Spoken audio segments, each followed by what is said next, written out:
Glitch के episode 6 की starting में हमें डिवाइन लाइट चर्च के लोगों के एक ग्रुप को दिखाते हैं जो जियो के चित्र को देख रहे होते हैं और थोड़े शॉक्ड होते हैं। मसीहा को यंग देखकर सीन शिफ्ट होता है जहां एक आदमी उस बूढ़ी औरत को खाना खिला रहा है। वहीं बाकी लोग यह डिस्कस करते हैं कि इस औरत ने इतने सालों में लोकेशंस की ड्राइंग बनाई और अब जाकर किसी का चेहरा बना दिया। वह मसीहा के लिए दूसरे उम्मीदवार को चुनने की बात करते हैं जिन्हें अस्पताल ले जाया गया और उन पर एक्सपेरिमेंट किया गया। असल में जो आदमी खाना खिला रहा था वह चर्च का फादर ही होता है। वह सबको कहता है कि जो हो रहा है वह एक परीक्षा है, हमें उसे एंजॉय करना चाहिए और उनकी आस्था को किसी प्रमाण की जरूरत नहीं। सब उनकी बात से सहमत होते हैं और एक एक करके वह बूढ़ी औरत को गाल पर किस करते हैं और वहाँ से चले जाते हैं। फादर हुआजुंग से पूछते हैं कि क्या उसने घर में कोई फोटो एल्बम देखा है, जिस पर हुआजुंग मना कर देती है। अब हुआजुंग डायरेक्ट किम को फोन करती है। वह कहती है कि उसके पास डायरेक्ट किम के लिए एक गिफ्ट है। वह उसको कैबिनेट के पास जाने को कहती है जिसमें एक बड़ा सा बॉक्स होता है, पर जब डायरेक्ट किम उस बॉक्स को खोलते हैं तो उसमें एक गन और कुछ डार्ट्स होते हैं। हुआजुंग चाहती है कि डायरेक्ट किम इसका यूज जियो को उनके पास लाने के लिए करे बिना किसी नुकसान के, और अगर वह ऐसा करेगा तो उसको एनपीसी टीम का लीडर बना दिया जाएगा। वहीं जियो,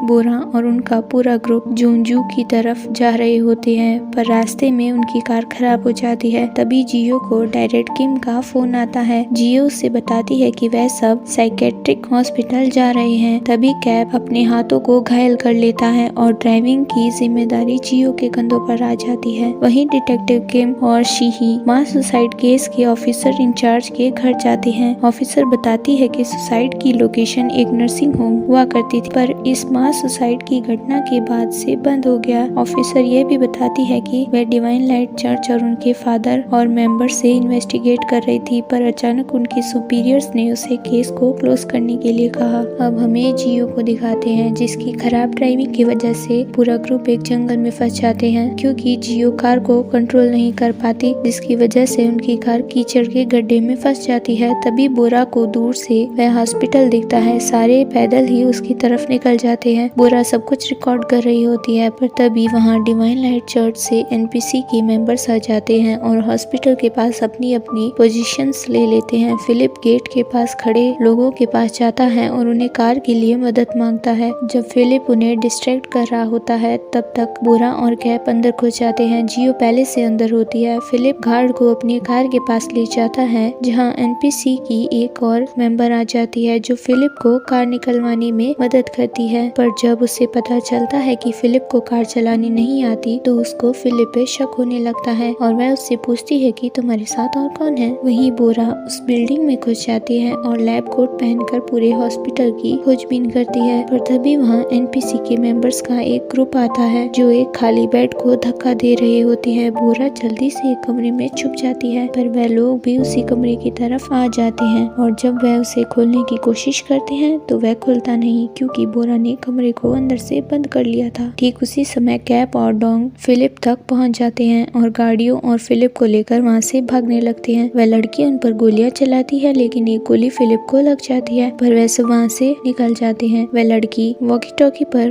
कोड 17 पर कॉल करती है। हॉस्पिटल के सारे लोग कॉल अटेंड करने चले जाते हैं, जिसमें बोरा के दरवाजे के बाहर खड़े लोग भी शामिल थे। जियो बाहर के लोगों और ट्रक पर ध्यान देती है। वहीं बोरा को उस कमरे में चौंकाने वाली चीज मिलती है। वहाँ कई बेड्स होते हैं जिन पर पेशेंट्स होते हैं जो बेहोश होते हैं और उन सभी पर वीआर हेडसेट होता है, पर वहाँ सभी औरतें ही होती हैं। बोरा जियो को सब बताती है और यह भी बताती है कि आदमी शायद ड्रग्स में है। बोरा दूसरे कमरे में जाती है जहाँ स्टारलाइट प्रोजेक्ट की हुई होती है। वहीं एक बेड पर फूल और फोटोज रखे हुए होते हैं। तभी एक आदमी की आवाज आती है। बोरा देखती है कि वहाँ एक आदमी भी है जो दावा करता है कि यह हॉस्पिटल उसका है। असल में वह आदमी वही डिवाइन लाइट चर्च का फादर होता है। वह बोरा का फोन लेकर तोड़ देता है। फादर बोरा को कहता है कि कुछ सवाल तुम पूछो, कुछ मैं पूछूंगा, जिस पर बोरा पूछती है कि यह कौन सी जगह है। फादर का कहना है कि यहाँ वह अपनी पत्नी से मिला था। जब फादर की बारी आती है, वह बोरा से कहता है कि क्या तुम वही हो जिसने एल्बम लिया। बोरा स्वीकार करती है और पूछती है कि तुम इन सब लोगों के साथ क्या करना चाहते हो जिसका किसी न किसी रूप में एलियन से कांटेक्ट हुआ है। फादर का जवाब आता है कि मोक्ष।